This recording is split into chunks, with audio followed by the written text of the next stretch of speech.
All right. Hello again, Adventures, and welcome to another exciting daily vlog. This is daily vlog, I think it's number 34.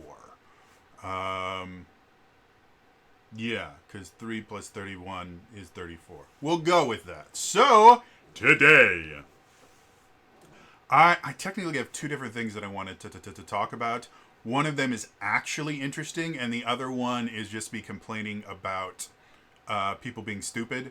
So I'm going to very, very quickly talk about something that I recently saw on YouTube and explain why people just don't understand and are getting mad about something that makes perfect sense.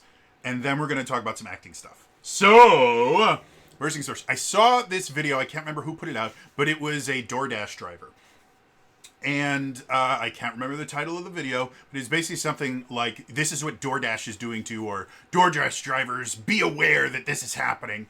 And what it was this DoorDash driver describes a situation where he goes into a place that makes underwater sandwiches. And if you know, you know, and if you don't, that sounds really, really weird.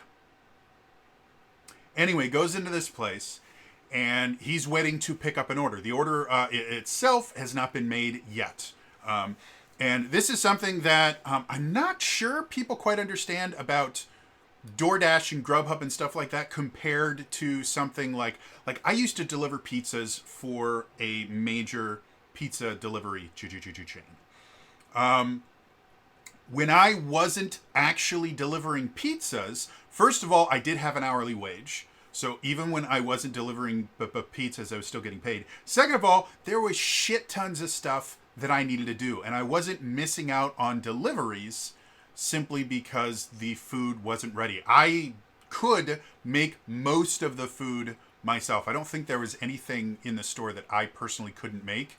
Though I was not particularly experienced at stretching dough.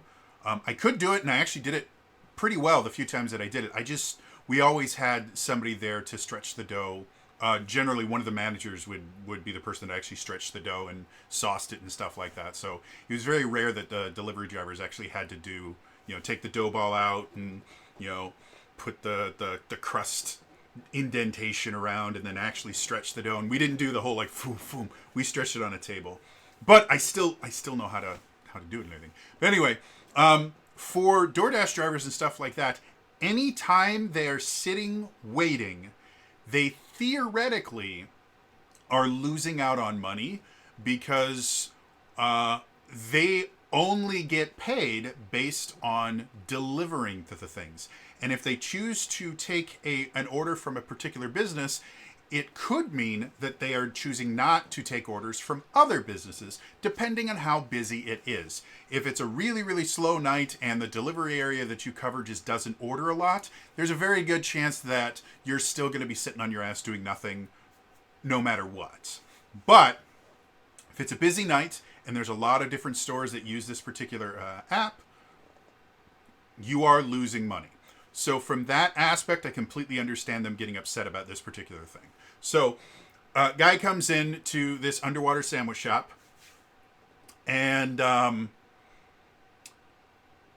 he's sitting there, and he notices that the sandwiches that he's waiting for are not done.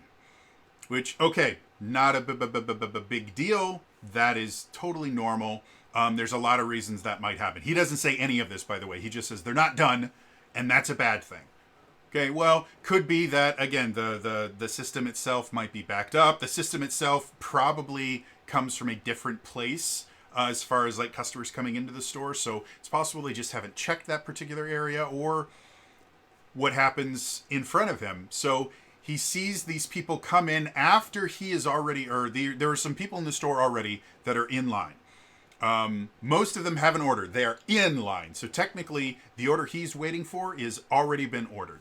But he watches the person working at this underwater vehicle sandwich shop, takes the people's orders in the store, goes, makes them, and then takes the next person and clears out the entire line. And then some more people come in who come in after this person has already been in the store, and they get taken care of before he is as well. And he goes on this to tirade going, this is stupid. You know, your DoorDash customers are your customers too, and you shouldn't be ignoring them. And this is really, really bad and horrible.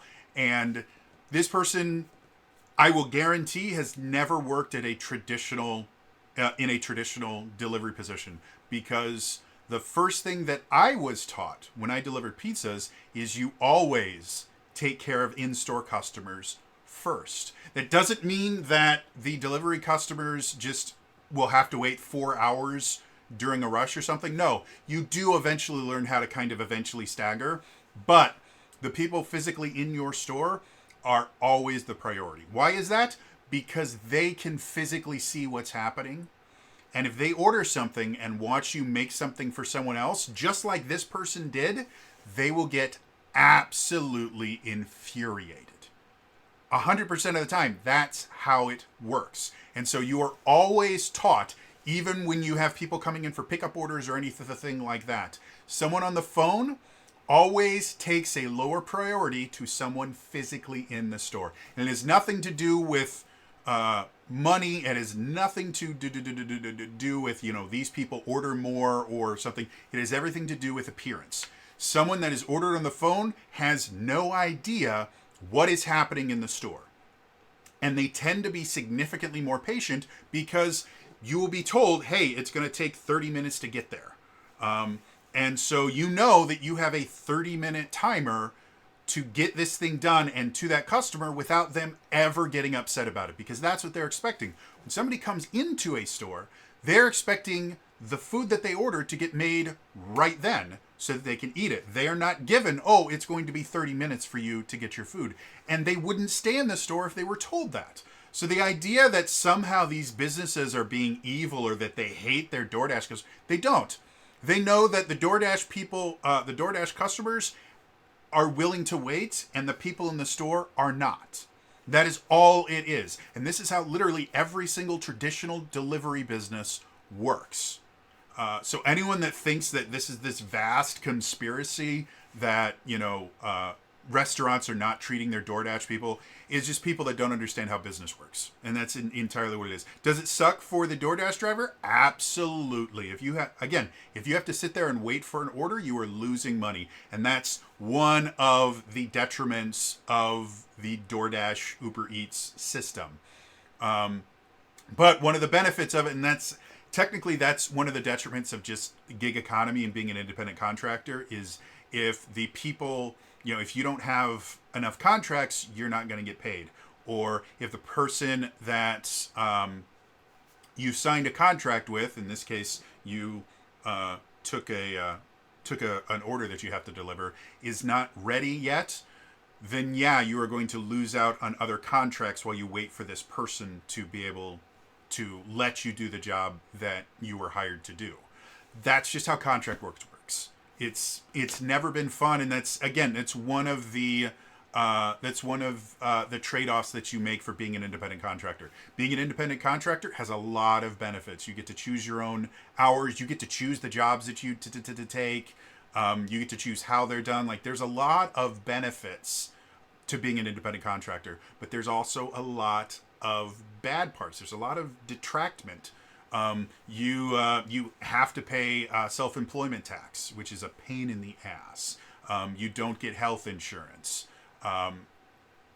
You can't apply for unemployment insurance a lot of the time. So it turns into, do I want to be an employee where they can control everything that I do, or do I want to be an independent contractor where I get significantly more control over what I want to do, but I also have to run into the risk of not making as much money simply because the businesses that I'm working with are not as appreciative of my time as I would like them to be. That's how it works. So that was my little bit on that. The next thing I want to talk about, we talked yesterday about the idea of the art of acting and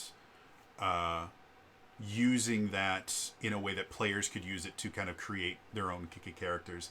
And I went on a bit of a deep dive, just trying to see how much acting techniques and stuff like that I actually remember learning. And I went and found a Wikipedia article called "List of Acting Techniques," and I thought it might be a nice topic to go over with people, especially for people that are not kind of familiar with how acting works. Like a lot of people just think, oh, it's playing pretend. But no, there's a lot of there is a lot of work and preparation and technique that goes into it, and there's a lot of learning. If you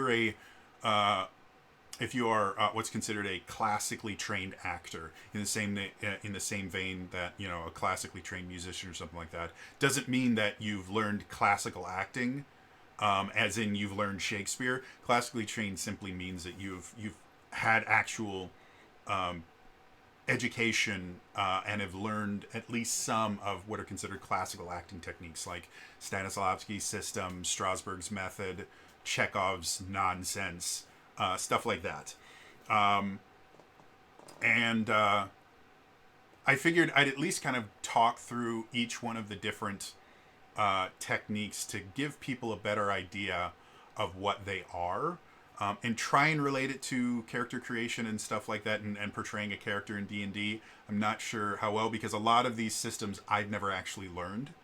I know of them, but again, I dropped out of acting college after 2 years, and so I missed the second half of my theater education, which to be perfectly honest, I probably would not have learned every single one of these methods anyways, simply because my particular degree I was getting a degree in theater with an emphasis in acting. But that also meant that I had to take like stage management, and I did take a scene construction and technical theater class where I did things like I made flats, and flats are basically just pieces of scenery that are literally that. They're just flat and you paint them. I did electrical theater, so everything lighting and scene design. I got to use an AutoCAD program, which that was nonsense. AutoCADs are crazy. Which AutoCAD, computer aided drafting. So it's a computer construction program. Basically, a lot of set designers will use it to kind of create their sets so that they know measurements and everything they need. So anyway, yeah. So I figured let's talk about the different acting techniques and stuff like that, just so you guys have a bit more knowledge of what are these things. So yes, going in the order that is shown on the Wikipedia page. The first thing they talk about is Stanislavski's system. Some people call it Stanislavski's method, but a lot of people have stopped calling it that because of method acting and the fact that method acting is called the method, which will be the next thing we talk about. But we're going to talk about Stanislavski's system, and I've already talked about the kind of basics of this system, which is basically when you're creating your character, you kind of identify emotions and experiences that the character would have, and you find ways to connect them with experiences that you have, so you have these real emotions that you are using to fuel this fictitious character's experiences. And so it's considered what's called an inside-out method of creating a character. Goes your own experiences, you connect them to the experiences of the characters so that you are portraying real emotions, but they're technically not the emotions of the character. They're your emotions that are connected to the character. And like I said, I really like this system, or Stanislavski system, whatever you want to call it. I call it the system. I really like the system because I have had a very, very broad range of experiences, and I'm also an extremely empathetic person. And so I can, through inference and kind of my own emotional maturity, I can experience a lot of emotions that other people experience simply from empathy and sympathy and talking to them and really kind of delving into their viewpoint and things like that. It's one of the things that I excel at that not a lot of people do, apparently. So that's the reason I like Stanislavski's system, because I have such a broad emotional kind of library to draw from that I don't feel the need to use an outside in system to create my characters and come up with ways to give them real emotions, because that's the whole point of acting, is to exhibit real emotions in a fake setting, and make the audience feel those emotions. Like, that's the entire purpose of acting. So Stanislavski's system, super easy, basic. Or not super easy, but relatively simple to understand. You use your own experiences, connect those emotions that you know to experiences of the character so that you're using real emotions. The method, which was formulated by a dude named Lee Strasberg, so it's sometimes called Strasberg's method. It is taught, it's also referred to as method acting. It's taught at what's it called? The Actors Studio in New York. If you guys ever watch, there was a show called Inside the Actors Studio, and what that was is that's actually a class that happens at this acting studio, at this acting school. And what it is they bring in famous actors and they just talk about everything. And you had James Lipton, who passed away, unfortunately. James Lipton was the host, and James Lipton was famous for being able to do this just incredible research into the people that come on the into the Actors Studio, which they had a name for it. Like it's an actual class, and it's not called Inside the Actors Studio. But they would he would go and he would just go through this pile of note cards to talk to them about their life and their experience and the various things that they have done in their career. One of the episodes, actually, Bradley Cooper was a student at the Actors Studio, and he actually appears in the audience and he gets to ask, I can't remember who it was that he got to ask a question to, but if you, it's on YouTube, the clip of him asking the question is various places on YouTube. So if you want to see an extremely young and doe-eyed Bradley Cooper basically almost fangirling over an actor as he asks him a question, it's a really, really great thing. But anyway, so method acting. It is based on the teachings of Stanislavski, which we will see constantly in here. The method, the Meisner technique, and if I remember correctly, I think Stella Adler's technique. It might not be. Yeah, no. Practical aesthetics is also based on Stanislavski, also some Meisner as well. So a lot of Stanislavski's system is a kind of cornerstone of acting technique and theory. And so method acting, again, method acting is similar but different to the system.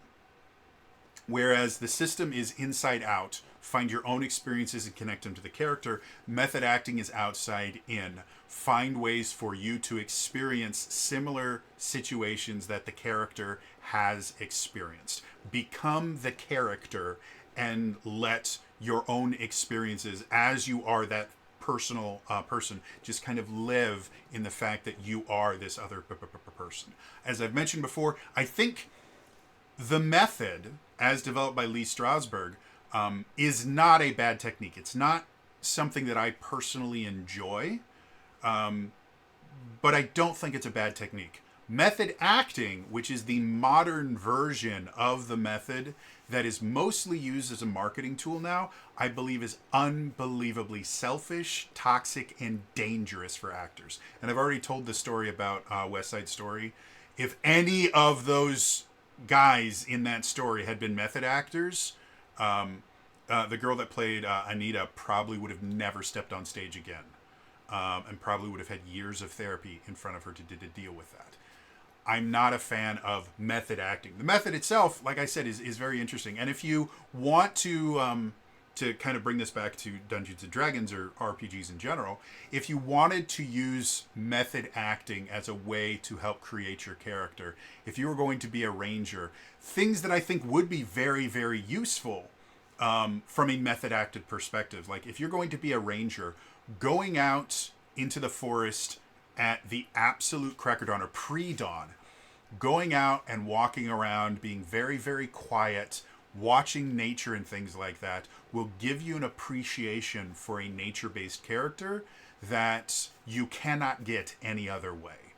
I was lucky enough when I was younger. I used to go camping with my family. I was a Cub Scout. I was a Boy Scout for like 2 months, and then I got caught in a hurricane in a tent, or not a hurricane, in a tornado in a tent, and I went, nope, I'm done.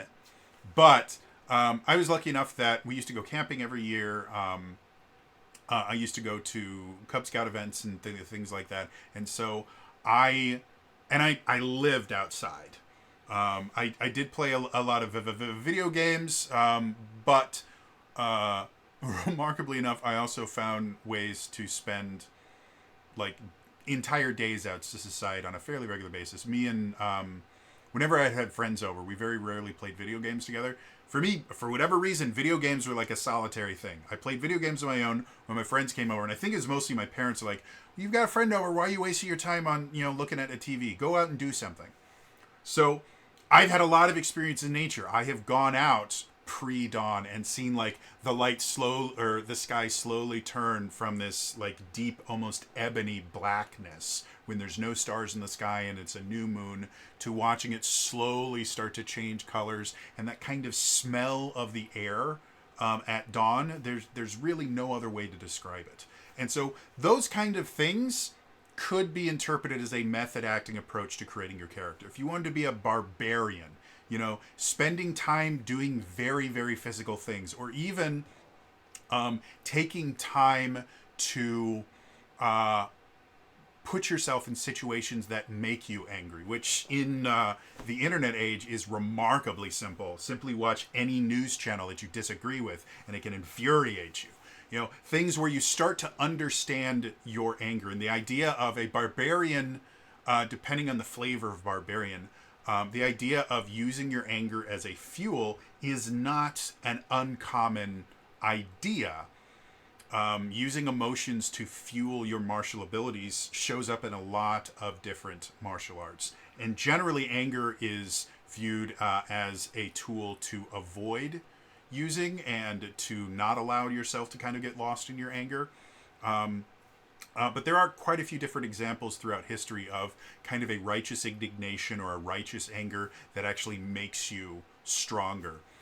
One of my favorite examples for Christians that like to paint Jesus as this ultimate pacifist person, or non-Christians as well that want to paint Jesus as this incredibly weak person.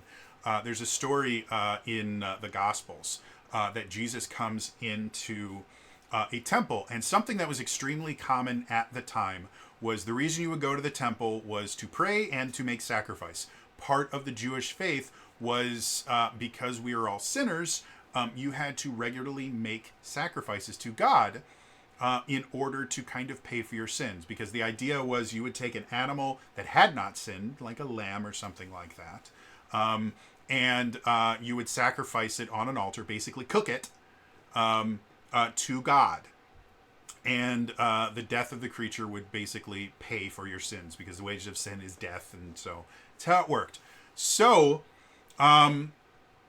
what eventually became very popular was there would be all of these different shops set up just inside the temple to do things like, oh, did you forget to bring your animal sacrifice? Well, here, you can buy our animal sacrifice. Oh, the temple only uses Jewish money. If you have Roman money, we have money changers here. We will do the money change for you. And because we're providing a service, we're going to take a little bit extra for ourselves and things like that. And so Jesus came into the temple, which is supposed to be this holy place dedicated to God.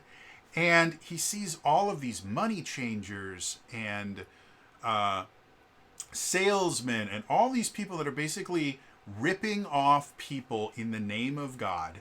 And he became furious.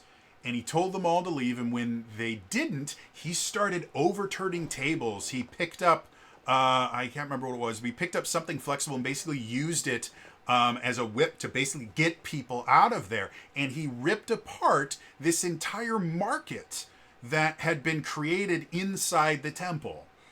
Because it was blasphemous and things like that. And so that is an example of kind of a righteous anger being used to kind of fuel your strength and fuel that. And there, I mean, if we look to more kind of fantasy things like the idea of Mace Windu, his lightsaber style was called Vapad, and it was considered an advanced lightsaber style because it used emotion and it used anger, but it was a very cold and controlled anger that was used in a very, very controlled method in order to give him additional strength and concentration. And it was said that weaker Jedi that attempted to mess around with Vapad had a very, very high chance of going to the dark side, because the dark side was all about uncontrolled emotions and allowing your emotions to kind of make your decisions for you. So yeah, that kind of idea, if you wanted to use something similar to the method to create a character, is literally putting yourself in situations that your character might experience. It's not going to work for all of them. Things like being a wizard, you're not going to be able to cast fireballs. However, if you are going to be a wizard, going in and learning about physics might be an equivalent thing, because magic is effectively the physics of D&D and of most magic things. So if you go and just start reading calculus books and then physics books, that might give you an idea of what it is like to be a wizard. Or another thing that I like to kind of give as examples of how a wizard would approach a problem is doing logic problems and things like that that require you to use nonlinear thinking, because that's what magic is nonlinear thinking. So those would all be kind of examples of method acting, or the method as it applies to creating a D&D character or creating an RPG character. Is if you decide that this is the character I want to play, put yourself in situations where to be. You want to be a monk? Take some martial arts courses. If you don't want to play a monk, I still say take some martial arts courses. They're absolutely phenomenal, and they will teach you so much about yourself. They're great for learning discipline and raising your self-esteem, getting self-control. All of them are wonderful as long as you get a good teacher, of which there are tons out there. Or if you want to be a fighter, take a fencing class. Take what's it called? HEMA, Historical European Martial Arts, which is basically sword fighting and stuff like that. I don't think it's quite as big in the States as it is in Europe, but I believe there's quite a few different places where you can go. HEMA, and they'll teach you how to use a long sword, and you actually get to spar and stuff like that. It's really, really cool, but it'll give you a much better understanding of a character whose kind of entire job is based around the perfection of weapon techniques and things like that, which is what a fighter is. So that would be ways that you could use the method to do that.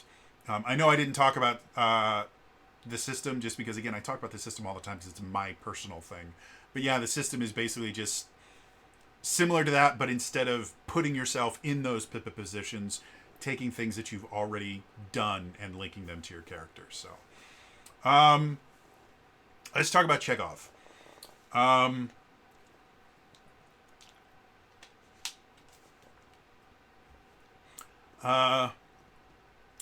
Michael Chekhov. I'm just going to read this description from Wikipedia, which is apparently his actual name was Mikhail Alexandrovich Chekhov. He's a Russian-American actor, director, author, and theater practitioner. He was nephew of the playwright Anton Chekhov, who's really, really famous in the theater world. And he was a student of Stanislavski. And Stanislavski specifically referred to him as his most brilliant student. So the Chekhov stuff is also based on Stanislavski. However, the Chekhov technique is described here as a psychophysical approach. I have not trained in the Chekhov technique myself. I had it described to me when I was in acting school. I think we probably would have done it if I'd stayed in longer. So I have less experience with the Chekhov technique than I think almost anything else in here. And specifically for the Chekhov technique, that is a huge, huge problem because the Chekhov technique in and of itself is very, I guess, practical based learning. I'll read the description on Wikipedia. I think it doesn't describe it remarkably well, but I think it'll describe it better than I can. So, Chekhov developed an acting technique, a psychophysical approach in which transformation, working with impulse, imagination, and inner and outer gesture are central. It offers clear and practical tools in working with imagination, feelings, and atmosphere. This creative individuality allows the artist-actor to use parts of themselves that are not just the smaller, meaner, more banal elements that make up their daily life, but rather parts of their unconscious where dwell more universal and archetypal images. His acting technique has been used by Nicholson, Clint Eastwood, Marilyn Monroe, and Yul Brynner. It's not quite as popular anymore because, again, Meisner, Meisner got real popular, and then method acting. But I was talking with my buddy DK about it while he was on stream, and it's effectively, it is an actor's acting approach. Like it's so rooted in the idea of doing the work, and it's very cerebral, and again, I think it's a fantastic tool if that's what you're into, but it's trying to think. I had a joke I made about it, and it actually described it really well, and I can't remember what it was. But it's basically it's I don't want to say it's an elitist approach, but it is considered a very, like, it's hard to explain. It's very cerebral. It's very kind of thought focused, and requires a lot of work and really kind of getting comfortable with your own imagination, stuff like that. Because I've never actually used the Chekhov technique, I could not tell you how to use it to create a D&D character. One day I may get a book or something on it and see if I can't find some exercises, just so I can be a little bit more well informed on it. But it's acting for actors, you know. It's the kind of stuff that probably I almost guarantee used to be really, really in vogue with things like the Academy, because it is very, very ethereal and intellectual. You know, kind of that was the thing, is like someone that uses the Chekhov technique is effectively kind of the same as someone that finds it impossible when they drink wine to not talk about the bouquet and all that stuff. Does that mean that they're wrong or anything? No, it's something that 99% of people could not care less about, and it requires a significant amount of training and experience to actually understand. If anyone has ever done wine tasting or learned about wine tasting and how to do it quote unquote properly, it is an unbelievably kind of egotistical feeling thing. And that's kind of what the Chekhov technique. It's not that it's bad in any way, shape, or form, but it is very much kind of the wine tasting snobs of the acting world is Chekhov practitioners. So anyway, moving on. Meisner technique. Again, Meisner, another student of Stanislavski. The Meisner technique is really, really interesting. And the thing that makes the Meisner technique so interesting is the fact that the Meisner technique is not like a thought process. The Meisner technique is actual practices that you have to do in order to learn it. And the basic basics of the Meisner technique is it's based on the idea that you need to live in the moment, which is something that I agree with. Whenever I was on stage, that was one of the things that I focused on completely, is the idea that I have done this scene 100 times. My character, this is the first time they have experienced any of this.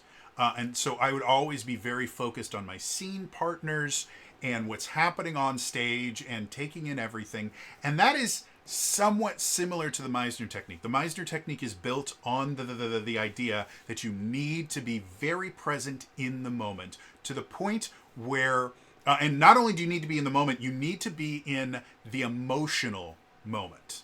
Not even just the fact that you know what your next line is. You need to be emotionally invested in that second in time. And so the Meisner technique is practiced a lot of time. And this is actually something that I have done a version of. I don't think it was pitched to me then as the Meisner technique, but it has similarities to it. Basically, what they do is they train the Meisner technique through repetition.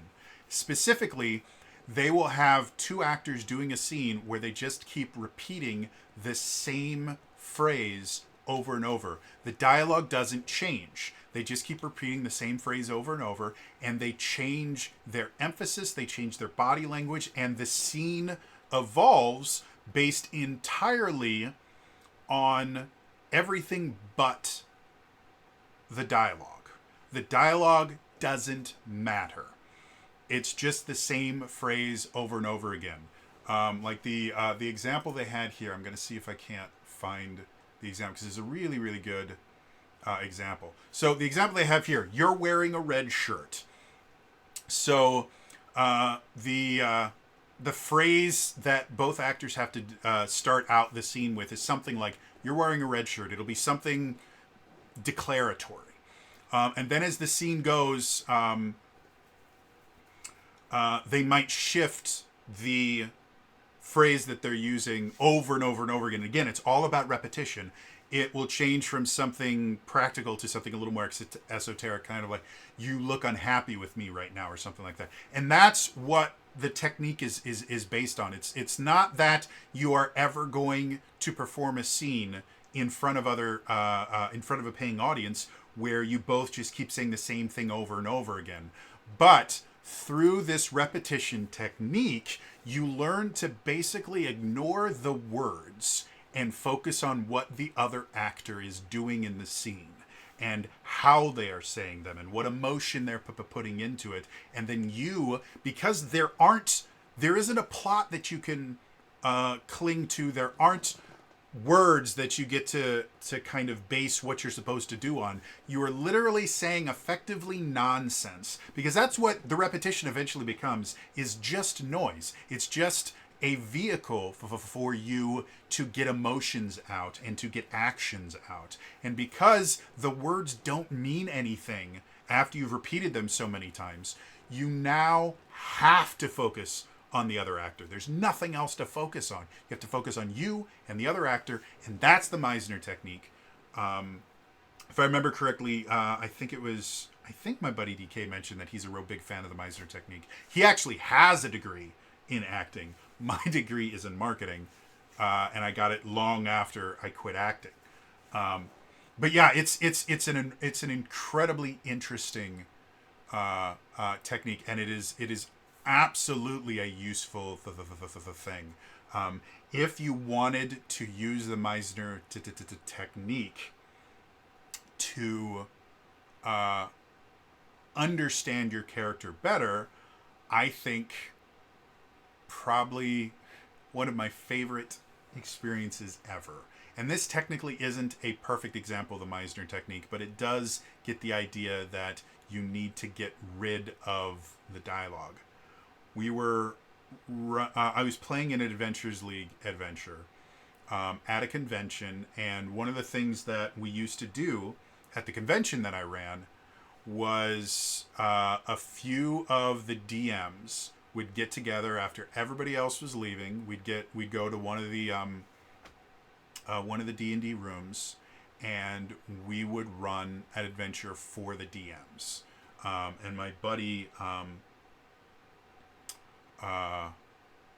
one of my DM buddies that had an entire group of people that used to come up with him from Northern Illinois. A lot of times he was the one to run it. And so we were running this adventure where the basic plot of the adventure is you are hired by this wealthy patron whose daughter has joined a cult. And it's set during the Elemental Evil storyline. So it is a cult dedicated to elemental wind. Because there's 4 elemental cults. One of them is wind. And so what this cult teaches is that if you focus, it's all about breathing. And if you focus on your breathing and you perfect your breathing and breath support capabilities, that you can survive entirely on your own breath. And so it's a lot of holding your breath, and a lot of people were getting malnourished because they would give up eating. And so this elemental cult was basically taking people for a run. So we are charged with finding his daughter, who is totally given into this cult and believes everything, and basically getting her out of the cult so that she can be deprogrammed. It's a weird thing, and I was playing a barbarian.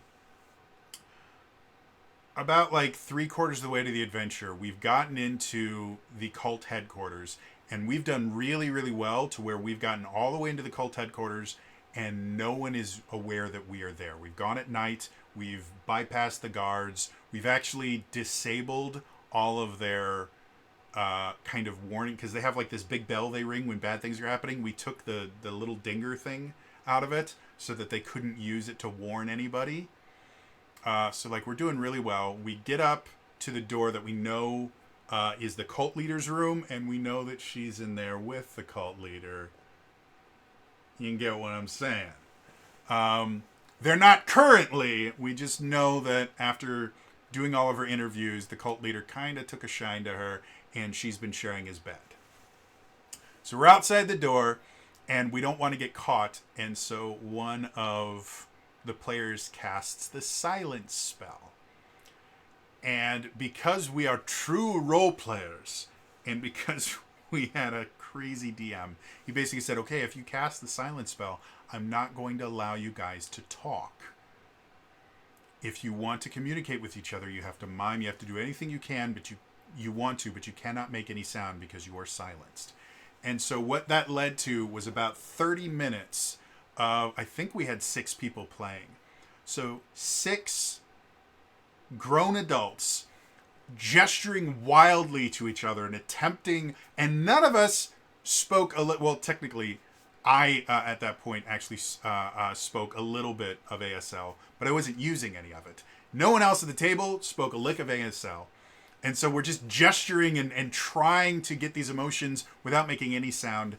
And that technically is kind of similar to a Meisner technique of being in the moment. To be perfectly honest, if you want to use the Meisner technique to improve your character building, quite literally, what you should do is actually use the Meisner technique with other players, which is get a book on it, and it'll probably walk you through it. It's not a remarkably complex thing. It just takes a lot of work and effort to do it. But it's not something that's particularly complex to understand how it works.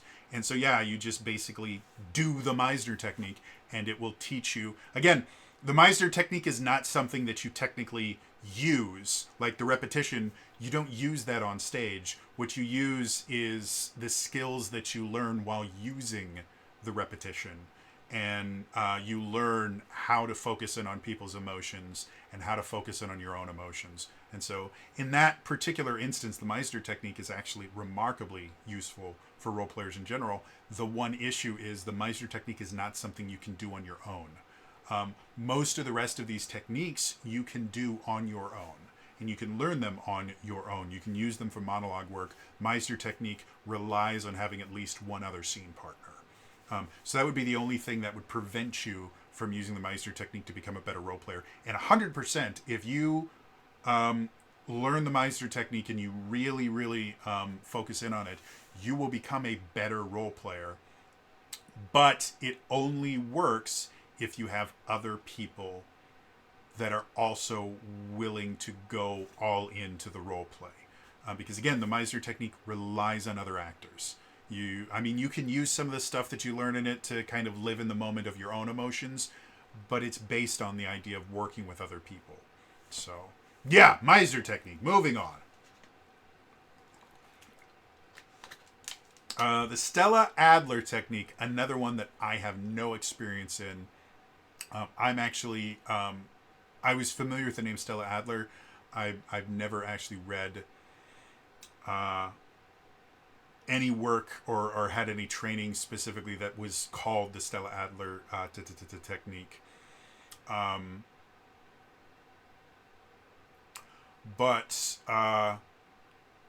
Stella Adler is another one in that's somewhat similar to the method, where it's an outside-in creation process. But instead of it being the outside affecting your character, Stella Adler's technique is based on the idea that you need to be able to understand the world that the character is in. So it's not just outside your body.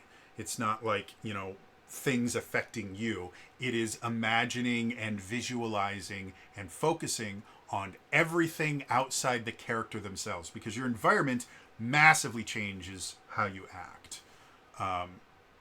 And so, here's a line from the Wikipedia page. Adler taught her actors to deliberately observe the textures, aesthetics, and sounds of everyday life, enabling them to conjure detailed and realistic mental images on stage. So, Stella Adler technique is basically a lot of imagination and being able to kind of put yourself in an imaginary world and imagine more than just, being an actor. When you step out on stage, depending on how good your set designer is and your props manager and everything like that, there are some instances where you walk on stage and you're in a different world. And this used to happen a lot more in the 90s. This was a really, really big thing of creating these extremely immersive sets for film and things like that. And TV, I guess, does it to a point. So that can be very, very nice. It can help you to kind of live in there. And one of the things that we used to say all the time when I was an actor was, when you put the costume on, everything changes. Because acting in your street clothes, you still have that idea of, well, I'm not really the character yet. But once you get in costume and you have everything, you have your props and everything, things start to change and you start to really feel like you're the character. The Adler technique is kind of based on the idea that you need to be very, very aware of all the stuff that's not written in the script. If you are doing a scene that is outside, okay, well, what kind of things are outside that are not listed in here? Do you hear birds chirping? What does the grass smell like? Did it rain recently? What does that smell like? What does it feel like to walk on that? It's very much be aware of your environment so well that you can recreate those environments in your mind, so that when you are acting, you can really kind of inhabit the world of the creator. And from a Dungeons and Dragons or TTRPG standpoint, this is advice that I give to DMs constantly. Again, I've never technically officially been trained in the Adler technique, but I have used this particular thing in a lot of the roles that I've taken, and especially as a dungeon master. One of the things that I emphasize when I'm training new dungeon masters is focus on sensory-filled descriptions. If you go, hey, you just entered a room, it's 20 feet by 30 feet, there are 2 tables in the middle, and there is dim light throughout the room. That gives the players everything they need to be able to interact with the room. However, it is not immersive. So if I do that, I'm going to figure out, okay, well, what kind of room are they in? Well, it's an upper room and an inn. Okay, so instead of going, oh, it's a 20 by 30 room, I go, you walk into the room and you can see sconces on the wall with candles that are burning very, very low. You can smell the faint scent of a meal that was served more likely not hours ago. And you can still see a few stains on the table from where people hadn't quite finished their meal. As you walk through, you feel the wood planks underneath you kind of whine against the weight of your armored presence. You can feel a strange draft coming from somewhere in the room. Despite the fact that the room looks like it should be warm, it feels unnaturally cold. Those are the things that I'm going to do because I want the players to be able to kind of inhabit and experience the room as opposed to have a kind of detailed plan of the room. I don't want them to be contractors looking at blueprints. I want them to be characters experiencing a moment. And that is very much in the same style as the Adler technique, which is, again, focus on visualization, focus on inhabiting a world. And the best training that you can have for that is to go everywhere. Everywhere, like even in your own home, sit back and just listen to the sounds that exist in your home. I have an air purifier running 100% of the time. I never turn it off because I live in a basement and I feel that it's in my best interest to have purified air down here. But sit there and think about like the smells of the room. Feel I always have a blanket on me. Feel the clothes that you're wearing. Feel the leather of the chair that you're in. The microphone. This is going to annoy some people. I apologize. Feel the microphone itself. Things like that. Focus on sensory experiences and things that will allow you to kind of inhabit the space. And then when you're done with the space that you live in normally, go to places that you don't normally go. Go outside to your backyard and experience it. Jot down notes about various things around you that you may not constantly think about, but are always there. Oh, look, there's a little anthill over there, and if I look close enough, I can see a few ants going around. Or, look, there's a bird's nest over here, and I can hear the babies chirping. Or right now, it's the frozen winter. So going outside and recognizing that during a snowfall, as you step on the snow, it feels kind of muted. Like you're stepping on something that's been muffled. But once the snow has been there for a while, you come out and you step on it, and it has this kind of crackliness to it, and it feels different. Those are all things that kind of fit into the Adler technique that are extremely useful for dungeon masters, but also can be very useful for players as well when you are creating or trying to inhabit your character, just kind of going around thinking, hey, yeah, I can feel and I can see. And it can help you to be more creative when you're playing by having this going, well, hey, you said that you said we're by a river, right? Well, yeah, something extremely common in river is river rocks. Any rocks that get put into a river will be kind of sanded smooth effectively by the river itself. So it's like, so are there rocks in this river? Can I pick one up?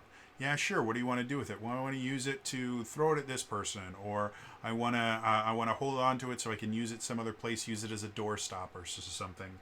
Like, being able to fully imagine that the world that you're in is going to give you the ability to make decisions in a tabletop RPG that you couldn't otherwise, and to ask your DM questions to help kind of clarify the things that you have. So I think the Adler technique in and of itself, I think, is incredibly useful for both dungeon masters and players, and it'll make you a better player.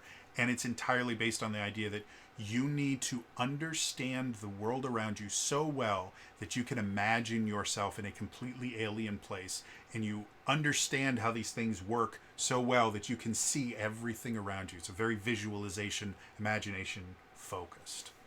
So, moving on.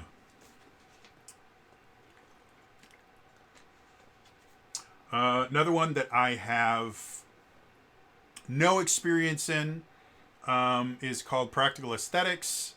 It was created by David Mamet, who's an extremely famous playwright. He wrote Glengarry what is it? Glengarry Glen Ross, and he's done a bunch of other things. He's Broadway royalty, and then it was also developed by William H. Macy. If you ever watched Shameless on Showtime with Emmy Rossum, William H. Macy played the patriarch of the family, and he's absolutely brilliant. He has done so many, like he is an actor's actor. And he has been in so many different movies and TV shows. He's absolutely brilliant. So they created Practical Aesthetics, which I have no experience in whatsoever. And the description here gives me less to work on. Some key features of the method include a particular method of script analysis, adaptability, and repetition exercises similar to those in the Meisner technique. So if I had to guess, and I've read a little bit more about it,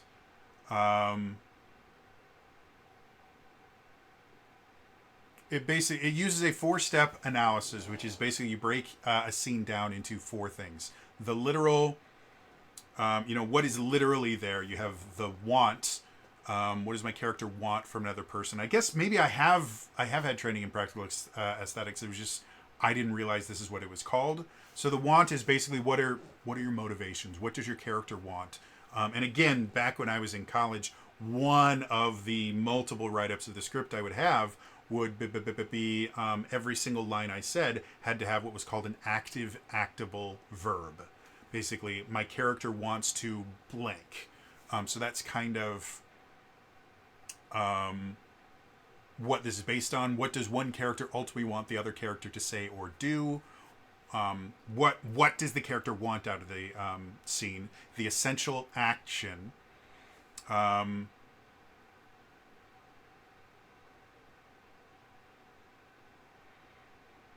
just going to read it because it makes more sense than me trying to summarize it. A universal human desire that relates to the specific and essential nature of what your character wants within the scene. In this step, you must distill the given circumstances and the actions of your character given to you by the playwright to a universal human desire that underlines the text. For example, if your want is, I want the other character to accept my marriage proposal, the universal human desire or essential action underlying that specific want could be to get my soulmate to take a brave step. So the want is a very specific thing of what am I trying to get out of this? The essential action is connecting it to something larger. And then the final part is the as if. And this relates the essential action to the actor's own life. So the essential action is kind of getting it to a broader understanding so that you can understand it. And then the as if is finding a way to connect it to your own personal experiences, very similar to Stanislavski. So, for example, essential action to retrieve what is rightfully mine. As if. It's as if my girlfriend has taken away my favorite album that I was going to give as a gift. I need to retrieve it because it is mine. So again, it is a way to... the process itself starts with the literal, the things that are literally written and everything, and each step takes you into a more esoteric and connected to your own personal experiences. So the literal, very there. The want, what is the character's motivation? The essential action turns into how does this connect with humanity as a whole and things that most people will find. What does it connect to most kind of drives of people in general? And then the as if is how have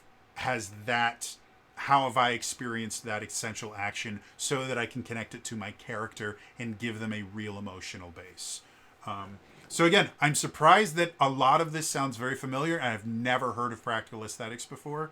But it's also extremely possible that I did, and my brain just forgot that part of it. But again, very simple process to understand, very difficult process to actually enact. And again, from a tabletop RPG perspective, it really could not get easier to implement this as your character. The only problem with practical aesthetics is this is an analysis technique, and unfortunately in D&D, you don't get a chance to analyze your actions before taking them. Um, Practical aesthetics is basically something that you do during the rehearsal, and it makes your performance better, but it requires you to rehearse. And because there is no rehearsal aspect to Dungeons and Dragons, that makes practical aesthetics extremely difficult to do in the moment, because D&D and tabletop RPGs are improvisational in nature, and so you can't actually stop the scene and go through the literal, the want, the essential action, the as if. It's just not something that you can do. However, you can, after you are done with a scene or with a session, you can go back and apply this technique as a method to help you kind of learn. Because eventually, and the reason that things like the Meisner technique are so effective is because of that repetition. The purpose of the repetition is to get you to the point where this becomes second nature to you. And the same thing is very true about practical aesthetics. The actual work in and of itself is very useful from an acting perspective. However, the purpose of doing this over and over and over again is not because the literal, the want, the essential action, and the as if are that important. They really aren't. But if you get into the habit of every time you look at a scene, this is what you naturally do. Even if you are sight reading a scene, this is going to become so commonplace to you that you do it without thinking. It's just a natural process for you. When you see words that you're supposed to do, you're automatically going to go, okay, what is the want? What is the essential action? What is the as if? And you will do that very, very quick and simply. Again, practical aesthetics is a script analysis technique. It is not an improvisation to the technique. So this is probably by far the most difficult thing to apply to a Dungeons and Dragons kick a character, but it is something that you can do to just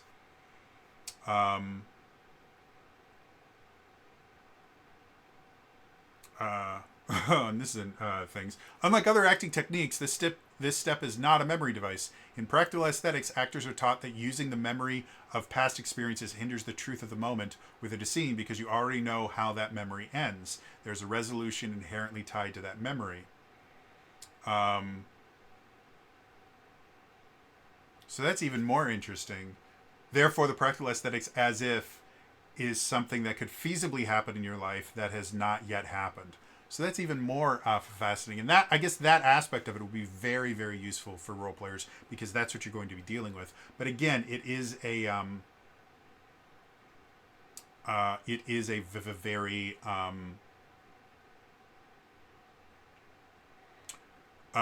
it's a script analysis technique, and it's a rehearsal technique. It is not a live performance to the technique. However, doing it will give you better live performances, if that makes sense. So yeah, practical aesthetics, like I said, incredibly interesting. Takes a lot of things from Stanislavski and Meisner, but it is very much an acting thing that doesn't 100% translate to tabletop RPGs. Still a very useful thing to learn. Moving on.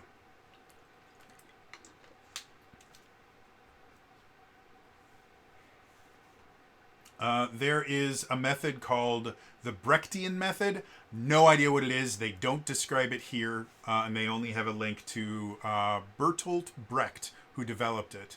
And they basically say, developed an epic drama style that relies on the audience's reflective detachment rather than emotional involvement.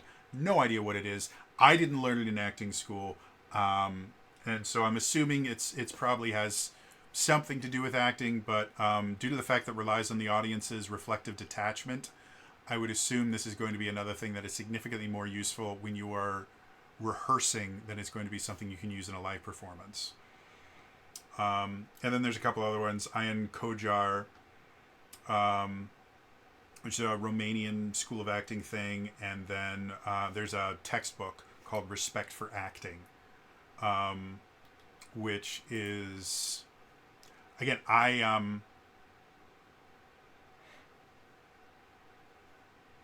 I did not ever use this book, and apparently Uta Hagen was the actress that created this book. She eventually kind of distanced herself from the book because Respect for Acting was written in '73, and then in '91 she wrote a follow-up book called Challenge for the Actor, and she kind of changed how she thought. So I've never used this book, Respect for Acting. It was not one of the textbooks that I used when I was in school, so I have no idea how useful it is. It's possible that I learned a lot of the same techniques because, again, my professor, who taught me all of my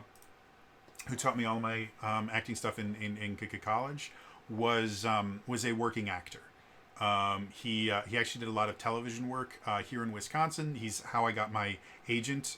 My agent was his agent, and I believe he still does. I think he does radio work now, a little bit more than on-screen hosting. But he was absolutely brilliant, and so he focused extensively, which apparently is not a common thing in a lot of acting schools. Again, a lot of acting schools have kind of that Chekhov notion of we are here to teach you to become actors. And my professor and advisor was like, I'm going to teach you how to get a job as an actor. And this is how being a working actor works. Day one of Acting 101, he goes, guess what? For anyone that thought that being an actor involved acting, you're wrong. Your job as an actor is to audition. That is the most important thing, and that is what you do as an actor. Every so often, as a side effect of auditioning, you will get a chance to act. But that is a side effect. That is not your job. Your job is to audition. And it blew my mind because up until that point, I'd done community theater and school shows and church plays and stuff like that. And I was a naturally gifted actor. And so I kind of had that big fish in a small pond thing. And I generally got the roles that I wanted with a few rare exceptions. And I never really had to work that hard as an actor. And then I actually got to acting class, and my professor was so brilliant. And he really brought me out of my shell and taught me how to do the actual work, because everything came so easily to me before. And I actually learned how to actually put the work in. And because of that, I had one of the highest grades in the class, and I regularly got kind of singled out by my classmates as you did a really good job there. I remember we did a scene from Death of a Salesman, where it was me and this other dude, who was the coolest dude ever, and I wish I had kept in touch with him because he was so awesome. He was a football player in high school. And like his senior year, he tried acting and he got hooked. But that was his only experience. He had no experience with acting whatsoever. And he became so kind of voraciously starved to become an actor that's what he went to school for. And I would assume it had to be because of his football and kind of sports training. He just understood the idea of, if I want to be good at something, I have to work at it. And so he would throw himself so hard into every single role. Like we did animal work was one of the things that I didn't particularly enjoy, but I understood the idea, which was basically we picked a monologue, and then we would take that monologue and figure out what kind of animal it was. And the monologue that I did, I still have a copy of somewhere, and I still remember most of it. The monologue in and of itself is basically, this guy has slept with his best friend's girlfriend, and he is waiting at his best friend's house for his best friend to come home so he can apologize and fix their relationship. And I kind of wrote this backstory because of how the monologue went, and it's a comedic monologue. That basically this is a kind of Ferris Bueller style character where things just tend to work for him, and he tends to improvise his way through things. So he's not used to doing something wrong or getting in trouble for things, because he's always able to kind of weasel his way out of it. And for a Ferris Bueller type character, that's a very endearing quality. It's the reason that Ferris Bueller's Day Off is such a fun movie to watch, because he's just this very relaxed, charismatic person that things just tend to go right for him. And people like that. They like to kind of root for that because he seems like a genuinely nice guy. And so that was the character that I kind of created for this monologue. The monologue itself is really, really funny because it starts off and he goes, okay. Wait, just stop. Don't hit me because if this is just going to be you yelling and hitting me, then, I mean, what are we really here for? And then his best friend lets him say something. He's like, oh, so, you're probably wondering why I'm here. Well, you're not wondering why I'm here. Let's talk about the elephant in the room, okay? This thing happened, and I feel really, really bad about it. But what we have to consider is what did you do to make this happen? Yeah, I've got you there. And the whole time he's kind of just going off a cliff, and he think he's found something perfect. He's like, so yes, I mean, and what else am I supposed to think? When you keep saying things like, you just brag about how beautiful your girlfriend is and how amazing she is, and then you say things like, if you never ever need anything, don't even ask. I mean, what am I supposed to think? So, yes, I slept with your girlfriend, and I feel horrible. And I would always have like a couch as my one prop for the scene. And so I'd have a couch, and I'd kind of visualize him as sitting on the couch and go, and so, yes, I slept with your girlfriend, and I feel horrible, but what else am I supposed to think? And I would sit down and put my arm on his shoulder and go, and really, I mean, she's good looking, but she's really not that. Okay. I should have gone there. There's a little bit too far. Okay. So, and I kind of visualized the character walking off. So I'm done now. Now it's your turn to talk. I'm done. I can't slam. Sorry. And that's the whole scene. So, that is not the entirety of the monologue. I made up most of it. The monologue is much.